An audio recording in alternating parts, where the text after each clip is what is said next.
Okay, we'll call this meeting to order at 7 p.m.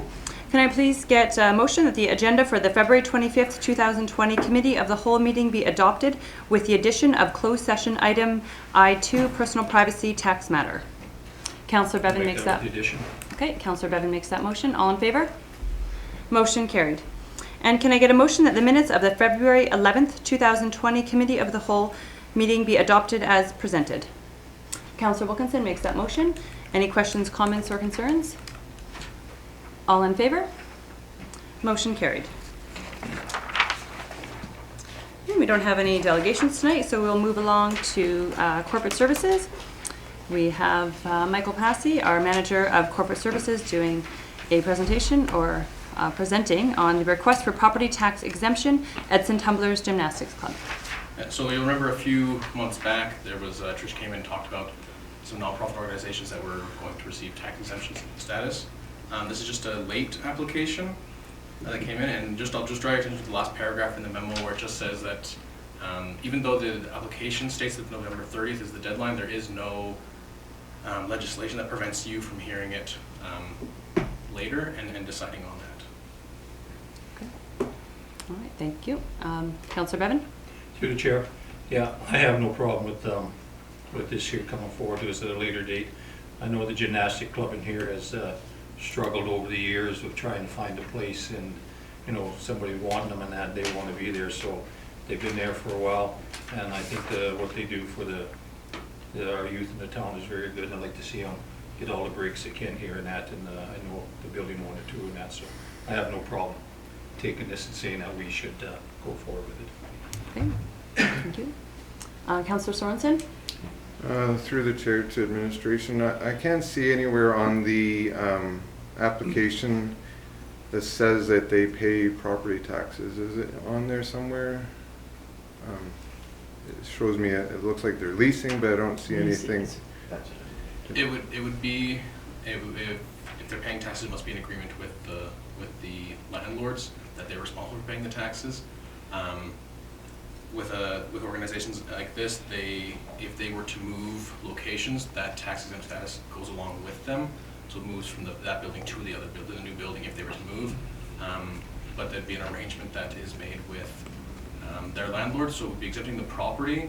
But if this organization moves, then it would be moved to another property, and this one would go back onto the tax roll. Right. So can I follow up with that? If they're not currently responsible for paying property taxes, then I don't understand why would we exempt them, or what benefit it would have to them.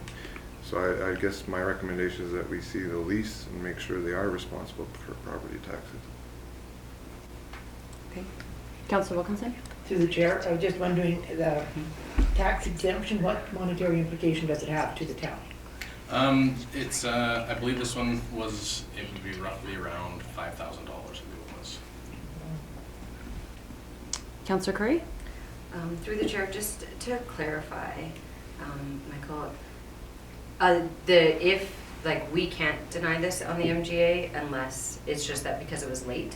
Right. So it's because the deadline that it states on the application is the 30th.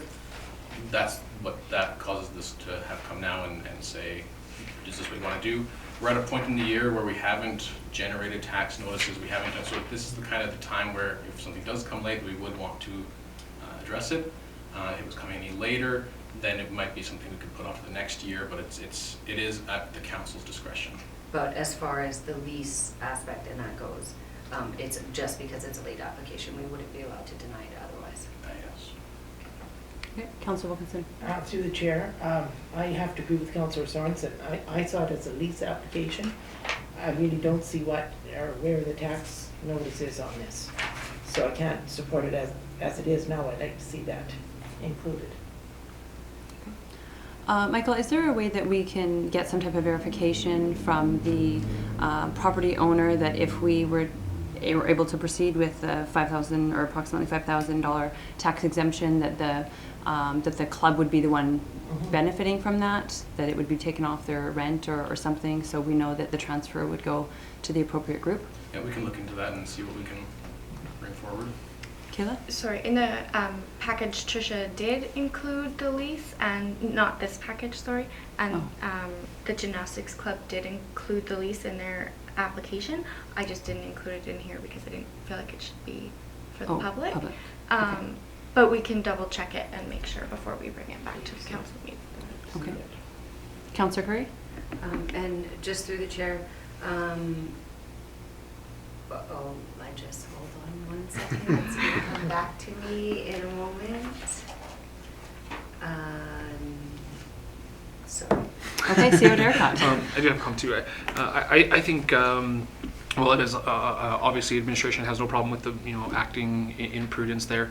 I think it would be worth just noting that this process is contingent on the gymnastics club making the application and being, I think, privy to this process as well.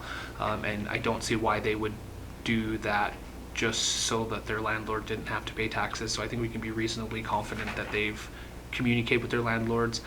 Seeking some form of confirmation, I think, is a worthwhile request, and I don't think it'll be a problem. Okay, Councillor Curry? Through the chair, I remembered my question. Is this the first time we've given them a tax exempt, or has this happened in the past? I know they've been around for. I believe for them it would be the first time. Oh, it is the first time. Okay, thank you. Okay. And also, just for the record, I'm fine with the lead application. I don't have a problem with that. Okay. So then, what I'm hearing is with the proper confirmation that they That's want to right. benefit from it, to bring it forward to be formalized in the council meeting. Okay. Okay, thank you. Thank you. All right, then we will move on to Community and Protective Services. Our Manager of Parks and Facilities Maintenance, Garnett Davison, as well as our General Manager of Corporate and Protective Services, Guy Latour. Community and Protective Services. Community and Protective Services, okay, I didn't write that down. Guy Latour will be presenting on the Parks Maintenance and Investment Plan. Good evening, Council. We took two of your priorities and we sort of bundled them into a single presentation here. One being reduction to the amount of landscaped green space in town, and the second to provide a neighbourhood parks plan. So, we'll start with why parks and green spaces play a key role in attracting residents, particularly workers, and build a diverse local economy. Parks measurably improve the property values in nearby homes and increase quality of life for residents and boost tourism. Also, they're a good environmental value as a carbon sink. So, what's our goal in this? As I just alluded to, reduce the frequency of grass cutting or the amount of landscape green space, provide a future big picture plan for the parks, and our sidewalk, snow removal and winter operations plan will come in the fall. So basically, I'm just going to go to a current state, and I'm sure you're all pretty familiar with most of the parks in town. So I won't bore you with reading through what each of them has, but what I want to point you towards more than anything is the big ideas is basically the future plan for some of the parks. Feel free to take a bit of time to read each of them if you need to. Obviously for RCMP, Centennial Park, we'd be looking at some additional shaded areas. There's a lot of events there. We have a lot of trees, but they seem to be over mainly near the caboose. It'd be nice to have a little bit more shaded areas there. Kinsman Spray Park, obviously this one that comes up pretty frequently, but water filtration recycle plant for the water there. It comes out at mains pressure and mains not mains pressure but mains temperature. It's pretty cold, and it'd be nice to have something back there. Also, the water goes obviously straight to Wasp Creek there, and we'd like to see that recycled basically. And obviously future playground replacement. We went through this with the surfacing there pretty recently, and with the pour in place that we were looking at. When we spoke to a couple of experienced installers, they said personally they would wait until we make a move on replacing the park. So that would be something we'd look to do in the future as well. Vision Park and Rotary Soccer Fields. A big idea is obviously for Vision Park. We'd like to have a third-party assessment done, basically to to give us an overview of the physical, the needs and the recommendations. So basically, when we speak physical, we're talking conditions of diamonds, construction standards and drainage. When we talk needs, how many diamonds do we actually require, and may we add or remove diamonds? Recommendations would be obviously a summary of the two prior areas and any future construction recommendations. Rotary soccer field, there's not a lot we can do there currently. I mean, we have a field house, but additional seating and bleachers would be something we would be looking at for sure. Rotary skate park and Doug White Park. Rotary skate park is it's a high use area. It gets a lot of the, I guess, at risk youth in the summertime, and we'd like to, I guess, continue with that park being sort of at that level, youth, and to add into that either an expansion to the skate park. A larger pump track would be something we I think would be worth looking at, and some shelter and gazebos for the parents that are there watching their kids, or even the teenagers when they want to sit for lunch or whatever the case may be. And as you see in the picture there, these are just for reference, the pictures, but something along those lines where the kids can climb around and do some physical stuff. If we can keep them moving, that would be great. Doug White Park, obviously we've looked at that as a possible site for the new dog park, so we'll leave that at where it is right now. It's under consideration. Griffiths Park and Glenwood Park. Griffiths, as you know, has the ball diamonds that are no longer really being used, other than maybe one for Vanier. We at times use the fast ball diamond, but obviously it has a fair amount of infrastructure there with the washrooms and change rooms, the Boys and Girls Club. Obviously big ideas. We're looking to level and hard surface the hockey rink, and maybe even future replacement of that rink. The rink actually sits low in Griffiths Park in consideration to all the ground around it, and so it gets quite wet. And recently we've had to prop up the light posts and shim them up a little bit to keep them straight, because the ground is just, especially last season, it was so wet. So that's another thing we would be looking at. And further to that, when we're talking about possible dog park locations, the abandoned diamonds there would be another option, and a quick option. So the fencing's already in place. It basically puts some solar lighting in there, and we're on our way. Glenwood Park, this is a park that surprises a lot of people. It has some of the best infrastructure in the town sitting there. The number of parks it has, playgrounds I should say. It has a ball diamond, obviously washrooms and change rooms, and the outdoor hockey rink. So what we'd be looking at doing there is possibly adding some fire pits, which I think would be something that a lot of people, it's kind of out of the way except for people in the direct neighborhood. So to add something in there that people could spend a bit of time there and do something, have a picnic or something along those lines, would be a good idea. And then hard surface for the hockey rink, again, is something else we'd like to look at there. Tiffin Park, it's a little park, it's quite a small park, currently just has a swing set and a picnic table, obviously a green shack's there, but if you look at the picture, that would be about the size of something we could put in that park, because it is so small. And but obviously rock formation style climbing is what we'd like to do. It makes the kids active and keeps them climbing, and it's a sort of natural setting. And 5A Park is actually a large park. For the moment, it doesn't have a lot of infrastructure in there, but there's a lot of day homes around. So it has swing set and a green shack. We'd like to obviously add some seating and again some rock formation climbing equipment. We do plan this summer to put a horseshoe pit and beanbag pit there as well. So they're just a couple of little things. They're quick and easy to do, and they cost us next to nothing. And I've got a good maintenance team that can whack those things together pretty quick. So.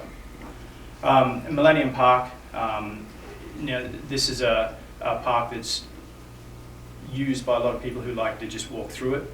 More than anything, has a bocce ball court, obviously, And we'd like to put some more bench style seating there and just make it a better place, considering you've got one of the lodges there. So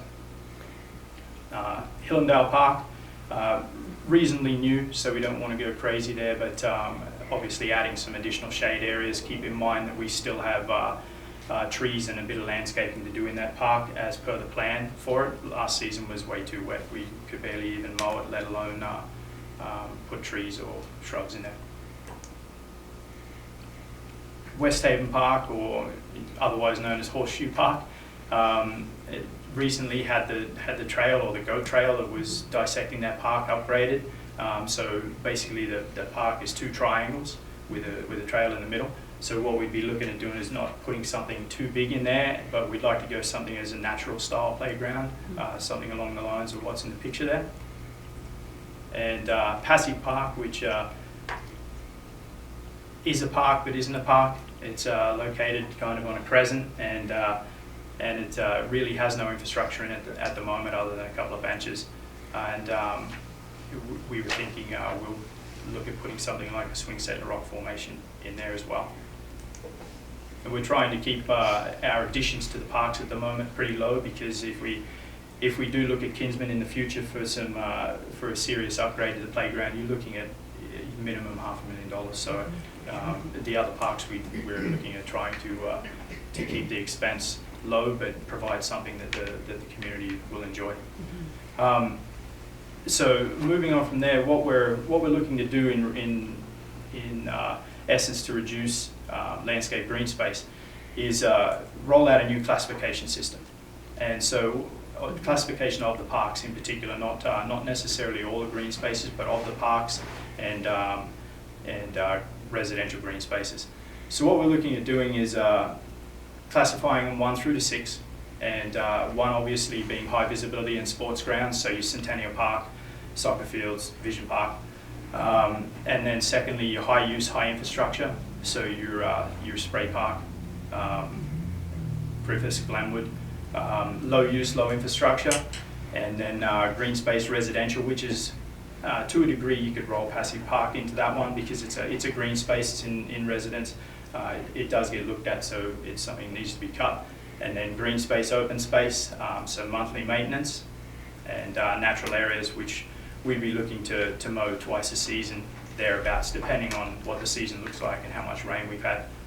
So currently we do, sorry, through the chair to the council, currently we do all of those once a week, every one of them. So we're, with the classification system, 1 and 2 would be done once a week, 3 and 4 would be done bi-weekly, 5 would be done monthly, and 6 a couple times in the season. Yeah, so basically everything 3 down through to 6 is a change on what we currently do service level wise. So the stats at the moment, 18 parks that are cut and maintained weekly. A total of 51 green spaces and parks combined are cut and maintained weekly. And in any given week, we can cut upwards of 200 hectares thereabouts. So it's pretty significant. This is our map overlay. We recently had this added to Muni site, and these are the areas we cut. This is minus ditches and well shacks and right-of-ways. It's the only thing that isn't accounted for on this map, but I didn't want to add them in because we're mainly talking about parks and green spaces. So. This is just a list. I think you got this handout. It's a bit tough to see on the slideshow there, but basically on the left, on the left is parks by number, and on the right is parks by classification. So according to the classification that we just ran through, these are where the parks would fall in that classification. So you see the list of 1s is Centennial, Spray Park, so all the main cut areas. 2 is again weekly, and then 3 onwards you're looking at your bi-weekly or monthly. So in summary, what do we gain out of this? Reduction in mowing hours, obviously. Ability to put more boots on the ground per month, and that's in reference to having people off the mowers and being able to put those people elsewhere to other tasks. Lower equipment hours, better longevity of equipment. So the less cutting we do, the longer our equipment lasts, essentially. and up to a 38% gain in efficiency, and obviously more carbon sinks and natural habitats through the reduction in landscaped areas. And last but not least, a pretty good starting point for future development and investment of our neighbourhood parks, providing capital investment is available. And that's it. Okay. Thank you for the presentation. We'll open the floor for questions. Councillor Bevan? Actually, Councillor Moats Go ahead. Oh, first. sorry. Go ahead. Oh, through the chair. First, I'd really like to say thank you. That was really nice, really clear. I love it. Have you ever looked into those self-driving lawnmowers or something? I only heard about them last year where a lady said they had two and it just cut it on as they sat in the deck and had drinks. Yeah, we did. They're super expensive, number Oh, one. okay. But secondly, well, the good side of them is obviously they can cut higher grades than we can. So it would add a safety element in there to be able to cut places like the overpass without risk of a rollover or sliding. I mean, last year was a particularly wet year, and it's not a good time to be sitting in a tractor on the side of your butt. Oh, for sure. So yeah. But Okay. to answer your question, we have looked into it, Oh. and that's something that we'll certainly be looking at. Can I ask Go a ahead. question? All right. With that pump track, I was on council when we decided that we should buy that, but it certainly seems too small for the type of child that would be there. Is it movable, like to move it to Kinsman Park where there are younger kids there with their parents more? It is. Mhm. It is through the chair. It is pretty much like a Lego set. Uh-huh. It can be pulled apart and Oh, put good. back together. It would just take, obviously there's a little bit of gluing and sealing that would need to be done, but it comes portable. Good, because the ones in the county, like, are just so much bigger. Yeah, they're More of a much challenge larger. Yeah, for teenagers. absolutely. And Yeah. they're better for bigger bikes, and scooters. So. Okay, but thank you. Councillor Bevan? Through the chair, I like where we're going here and that, it's overdue for us to do something like this. Just looking at this here, like, I know in Griffiths Park here and that, when I've been down there to the hockey rink and that, skating and stuff, a lot of people are taking their dogs now walking over in the Evergreen School and that. And I look at Diamond 3 and 4 there, which you guys have it on here. You could take out the backstop there and put, not the backstop, but between the two diamonds, make one big park area there for the dog park, move the lights out there, and probably manpower, and cost to be $1,000 to rip up everything just to join the two fences. I think that's the way to go, which would also cut down on our mowing a lot. With all, and then it's in town, and everybody will walk to it. You got trails and everything else going to it. And with the skating rink back there, I'd like to see that go over to Rotary Park, and that move that over there because we do have water over there and everything else, a hydrant and stuff like that. But like you say, I've watched those guys try to get that rink in service for many months, and it just keeps falling out of the bottom. It is low. It's just it's a terrible place. And a lot of people don't feel safe going there at night time if they're with their kids in that, because it's in the back, even though it is lighted. But over at Rotary Park, we could put that there, plus a pump track like the county has in there. And that gives a nice little park area there where everybody can come from around that area or any place, and you can see it off the highway. I think it would be utilized more. And I think the other one that I noticed down there at Griffiths Park is also the one diamond, I believe it's diamond number 1 beside Vanier. They use that constantly all the time, and that I know we look after it to keep the grass covered. Maybe we should talk to them and see if they would like to take it over from us for our agreement we can make with them to say, you know, you use it all the time, we're not using it in the town, we keep it upkeep and stuff like that. Would you guys like to, you know, purchase it or do something with it? Then that way it even frees us up even more, because they use it all the time, and then, you know, we don't use it at all really. So I think down there we can really change it. And I agree with Councillor Wilkinson there, that little pump track could either go to Kinsman Park or maybe out to Hillendale, because there's a lot of young families out there. And if by ever we'd sell those lots out there and more families move in with smaller kids, we could utilize that out there probably a lot better. And I guess the other one I have, if I may, One more. the RCMP park.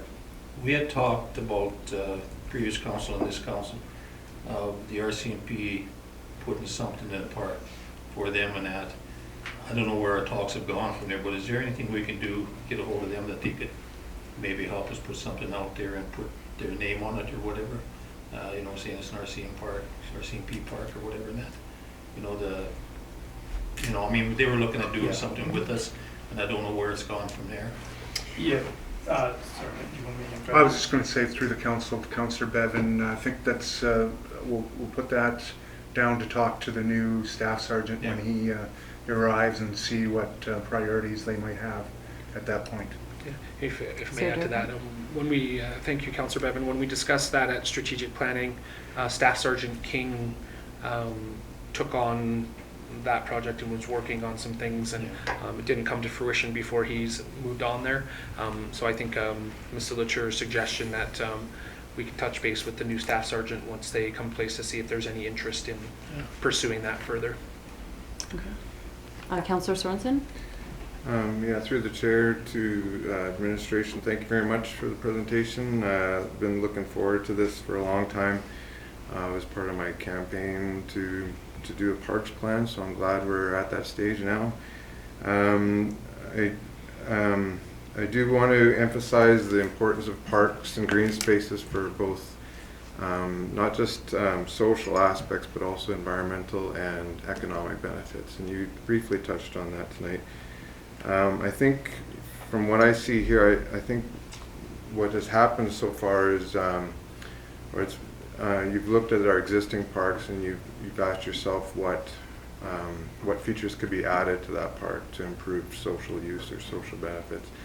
But I think we need to take a step back and ask ourselves where in our community and which neighborhoods are we short on green spaces and parks, and then look at our existing parks and ask, is this park needed to achieve our goals? Maybe it could just be returned back to natural forest. And if it is needed, what features should it have? Not necessarily looking at what it has right now and what could be added. Maybe it should be something totally different. And I think just to further emphasize my point, a lot of the forested areas in our town, for instance, Bench Creek, entire riparian area is not considered as a park, according to this plan. And that's acres of reserve. It's forested lands that are having very important, critical riparian protection and aspects to it, and it's not even considered as a park here. So I'm a little, I look at this as a first step, and I'm looking forward to a complete plan that looks at all of those benefits. Thank you. Okay. Councillor Curry? Thank you. Through the chair, I like it. Thank you. I really like the classification and decreasing some of that mowing, because I do think that when we looked in the past at our amount of land of green space that we had mowed compared to the other communities, we were substantially higher. What I don't see in this plan anywhere is there any plans for timelines and finances? So just questions on when you, like I see the additional ideas, do you guys have a timeline what you're thinking about, or is there certain plans for first, and then some budgetary issues with that? Through the council to Councillor Curry, this was our first putting the foot in the door to see if we're going in the right direction and meeting the requirements and needs of what the council wanted. Once we get the feedback from you, we will start to develop it more, and yes, we will start to put some timelines and plans to it once, and finalize it and get it more refined as we move forward. Okay. Thank you. Councillor Wilkinson? If you're looking for input, I think the fire pits in Glenwood are a great idea. And when you talk about Millennium Park, more decorative trees and shrubs, that, when you look at it, somebody did very fancy landscaping in there or something, but to me it's like really high maintenance to try to keep the weeds out from. I just thought maybe grass the whole thing, and then you've got no trouble. Just a few little trees up, Through the chair, we'd love to. But people are pretty fond of the area in there, and so we do our best to upkeep it. But it's definitely a big task. I mean, we can put our summer students in there for a week, 2 weeks straight, just weed pulling. It's pretty significant. But I mean, it's something that people seem to enjoy, and it's probably our most vocal park out of all of them. And so we're trying try and do our best to keep up with it and maintain it as it is. It'd be status quo at the moment, but obviously there's a couple of trees that need to be replaced there. Right, replaced in there. I think, And another, if I just may add to that before we move on, Councillor, Wilkinson, I think too that there are part of what, and please correct me if I'm wrong, Garnet, is part of what our Parks Department has looked at is you can maintain the kind of scenic or aesthetically pleasing nature, but also reduce the maintenance. There's all kinds of different ways of doing that, and the way it was done initially produced lots of maintenance, and so making a few changes in the style and types of shrubbery and those type of things can maintain the aesthetic nature of the park, which I think is it is a really nice place. And as you know, Mr. Davison suggested, people that just kind of want to go walk and sit in a park, that might be the park that they would choose, and I don't think there's anything wrong with that. But it's a balance between finding the appropriate level of maintenance it takes to maintain that space with producing that dynamic. well, the ground cover just seems to lead to weeds coming through it. Like, that's a difficult type of landscaping, I think, for at a house or any place. And again, in Hillendale, you said trees. Well, last year we planted a lonely tree That's there on correct. National Tree Day. Maybe if you're planting trees, could we make it a big Yeah, so tree day plant or something? It would be yeah, nice. through the chair, we did put a Russian ash in there last year, and as per the plan, the original document plan, there is some landscaping and trees to go in. So maybe that's something we can focus on for this year's National Tree Day. Is putting 3 or 4 in there for sure. Okay, thank you very much. And my question to you, so you said that we're currently or previously doing mowing 200 hectares a week. Do you know with this, the plan brought forward, what that would reduce that amount to per week? Yeah, sorry, or it on a was- bi-weekly basis? Yeah, through the chair, it was 200 hectares at any given week. So basically, when we're talking 200 hectares, we're pulling in ditches and things along those lines. Our average would be around 80 to 100, but which is still significant. But as for reduction, it won't necessarily. I guess it will. We're looking at about, if I was to quantify it in hours, you're looking at about 92 hours a month difference in cutting. So it's pretty substantial. It's not a small amount. It takes off about 2 days of cutting per fortnight. So yeah, it's not a small amount. It'd be difficult to quantify it in figures financial, because there's so many different factors there with diesel and height of grass, etc.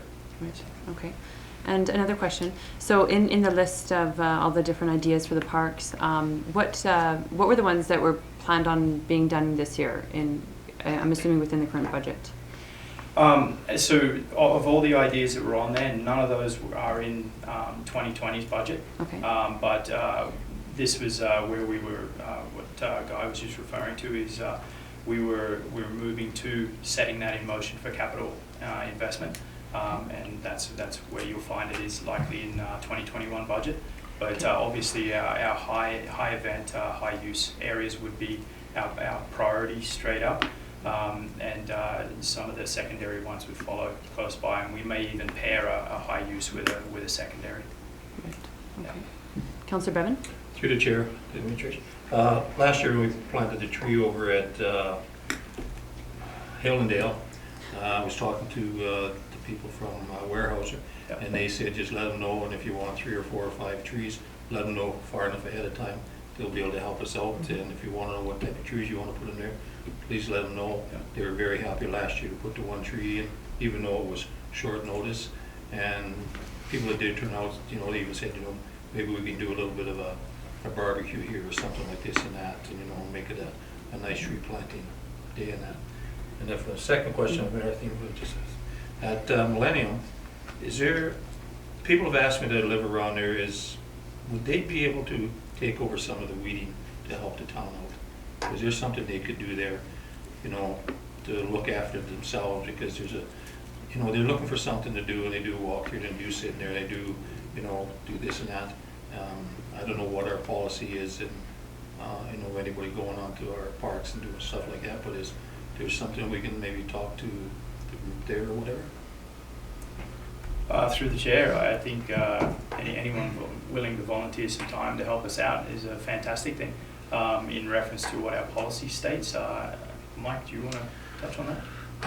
Yeah, sure, thank you, through Chair. I don't know that we have a specific policy in terms of someone, supporting weeding. I don't think it would be a difficult thing to do, whether it's just a simple waiver or something like that we just have them sign. I know that there are other communities that have done adopt a park kind of programs, and things like neighborhood block parties sometimes are coincided with a service element, as in, hey, let's spend the morning sprucing this park up and then we have a party in the afternoon and that type of thing. And so I'm certainly supportive of considering that type of dynamic. There may just be a small amount of kind of, logistical work that we want to do to position that well. But if there's people of interest, I think you could point them in our direction, and we could talk to them about what they have in mind.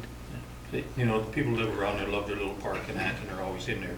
And they said they'd like to help, so maybe with the comments here like that, we get the word out to them or whatever. I'll definitely pass on to people that ask me, and if they're interested, I'll just tell them, come on up here and let you guys know what they'd like to do if they could or whatever.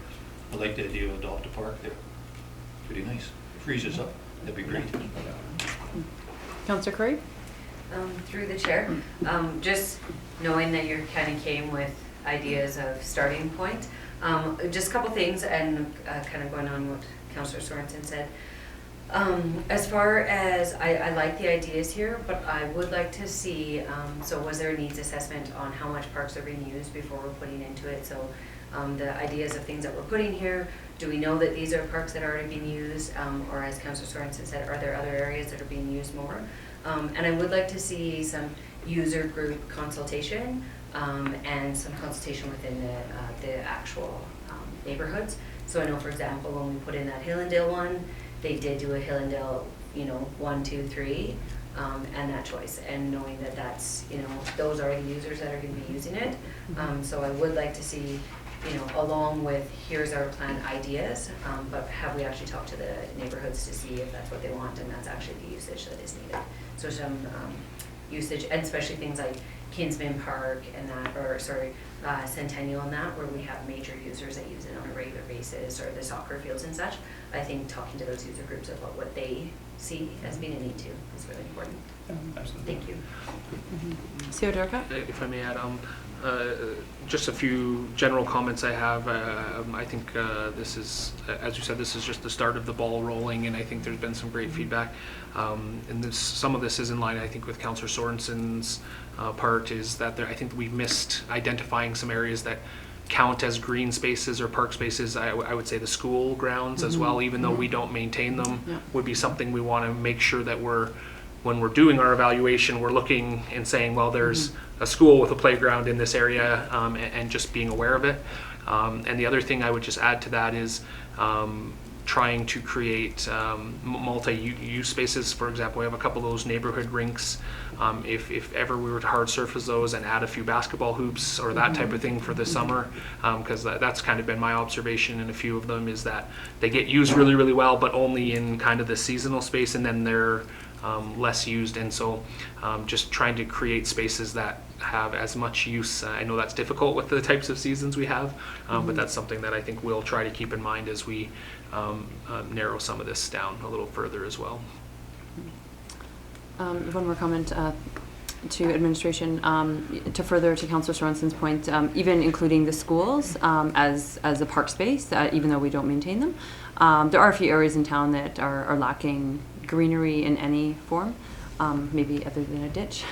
And that, maybe in the future at some point, if there's a way to look at that and how we can incorporate them. And another comment, I used to live across the green space in Tiffin Park, and when we moved into that house, I thought, oh, that'll be like our own private park, our backyard, right? Like, we'll be the only ones using it. And I was shocked at how many different user groups use that throughout the day. It was just definitely not our private park, but which was fine. But I couldn't believe how many people throughout the day that would use it, and just within minutes of each other would miss each other all the time, right? Because I could do dishes and see out the window in that park, and I couldn't believe how many user groups use that. I was shocked. I had no idea how many people would use a neighborhood park. So they're really valuable, and I think people appreciate them. So yeah. All right, does administration have everything they need to proceed? Through the council to the chair, or through the chair to the council, yes, I think we do. Okay, perfect. We will move on then. Thank you very much. We don't have any additional information or sundry items, so we'll move on to questions from the media and public regarding items from this committee of the whole meeting.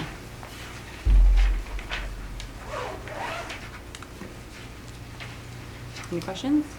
Nope. Okay.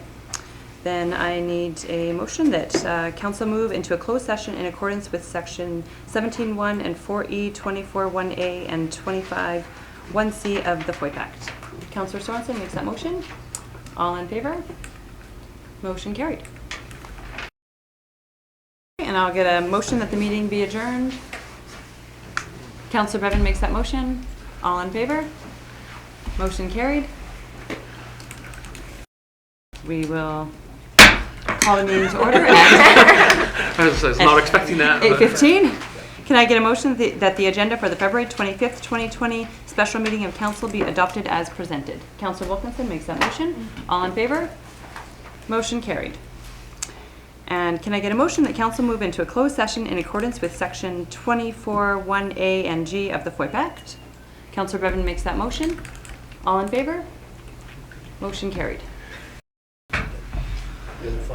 All right, then we will proceed. Can I get a motion that council accept the multiplex steering committee's recommendation to confirm the north of Hillendale subdivision as the official location for the new multiplex project moving forward?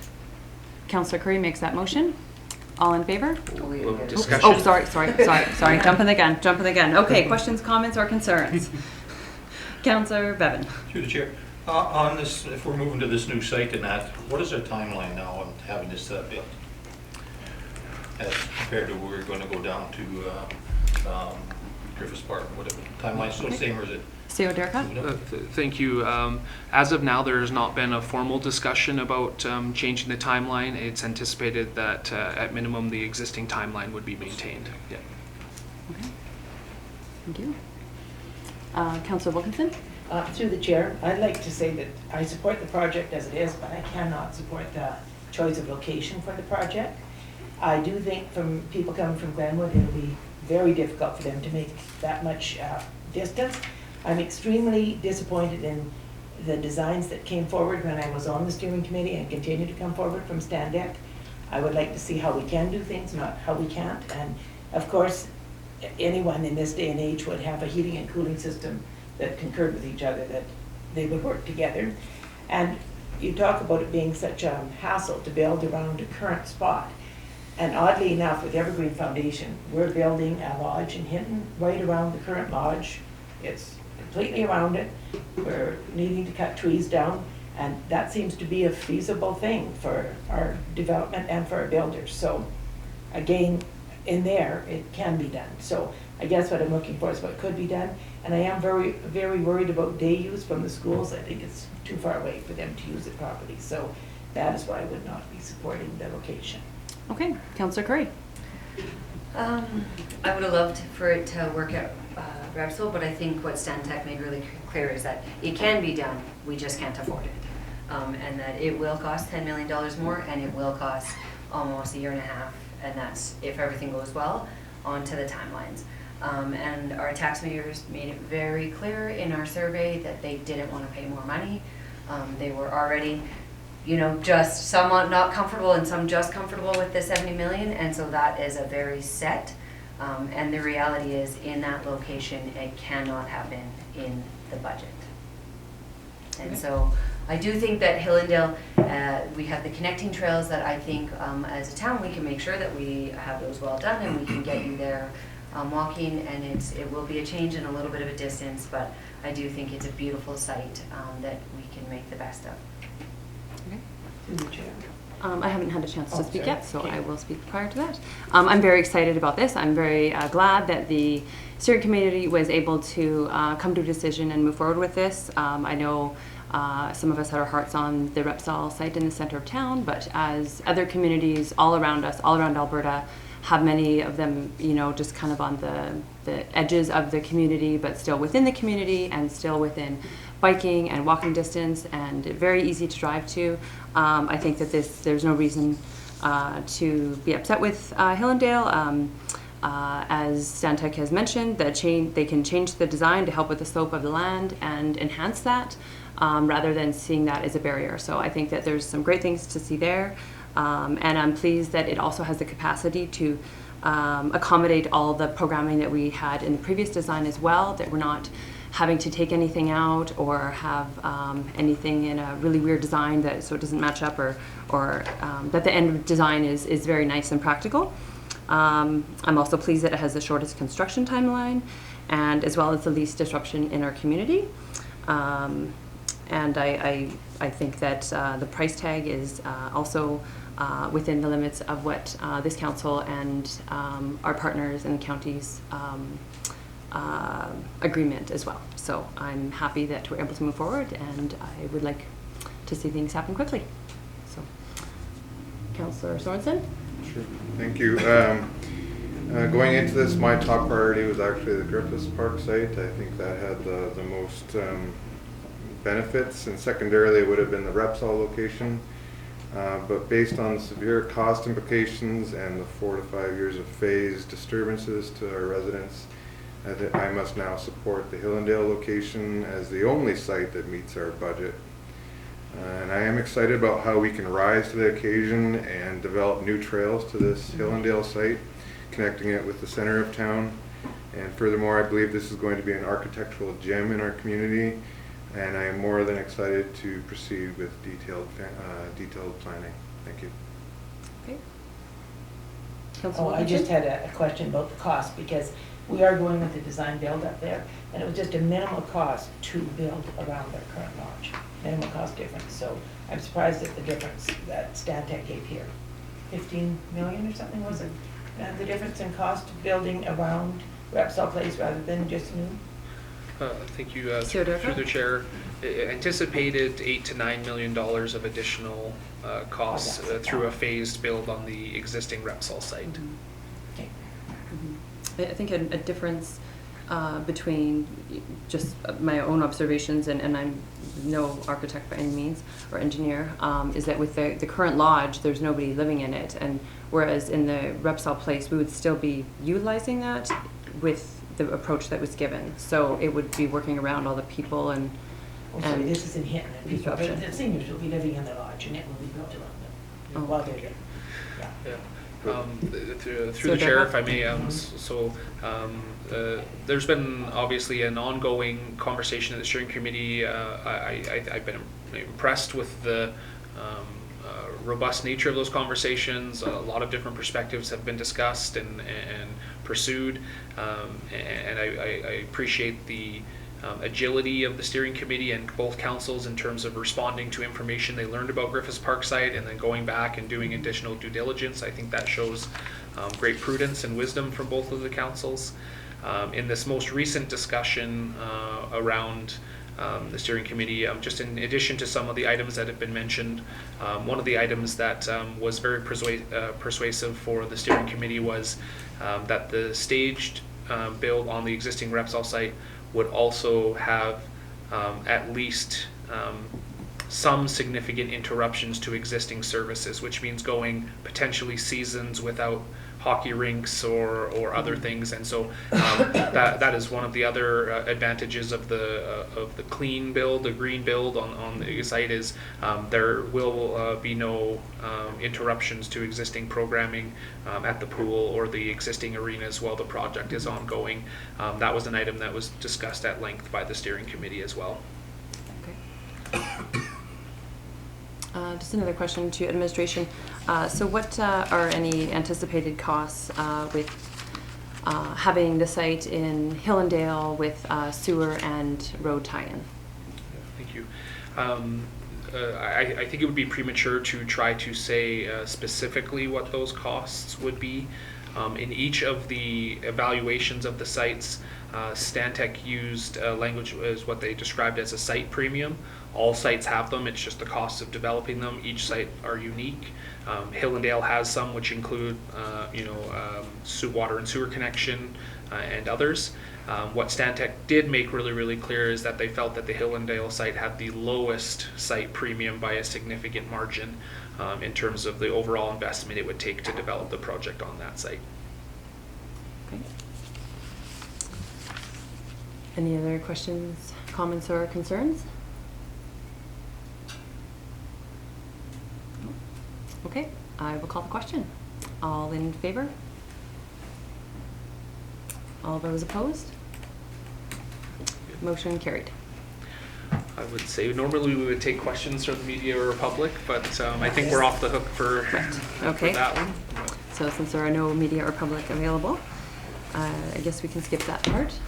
Can I get a motion that the meeting be adjourned? Councillor Sorensen makes that motion. All in favor? Motion carried.